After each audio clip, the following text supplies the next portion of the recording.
అందుకని బార్లీ విత్తనాలు వేసి నీళ్ళల్లో మరిగించి వడకట్టాక ఆ బార్లీ వాటర్ ఏదైతే వస్తుందో దాన్ని ఒక గ్లాసు వాటర్ గనక తీసుకుంటే యూరిన్ తెల్లగా ధారగా వచ్చి ఆ మంట ఇరిటేషన్ బాగా తగ్గిస్తాయి అన్నమాట. పూర్వం రోజు నుంచి బార్లీ వాటర్ అనేది ఇలాంటి సమస్యలు వచ్చిన వారికి ఇవ్వటం మనం చూస్తున్నాం. కానీ ఇది సైంటిఫిక్ గా కూడా న్యాచురల్ డైరెటిక్ అనేది ప్రూవ్ అయింది. అందుకని అందరికీ తెలిసింది కాబట్టి అట్లా ఉపయోగించవచ్చు.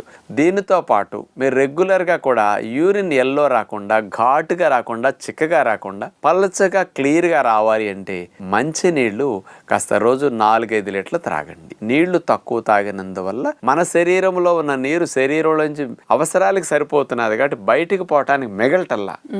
నీరు ఎక్కువ మిగలట్లేదు కాబట్టి యూరిన్ రాదు. యూరిన్ రాకపోతే మండుతుంది. అందుకని యూరిన్ వచ్చేటట్టు మీరు నీళ్లు తాగాలి. అంటే శరీరానికి నీళ్లు ఎక్కువైతేనే యూరిన్ వస్తుంది. అందుకని నీళ్లు ఎక్కువ అవ్వాలి కాబట్టి యూరిన్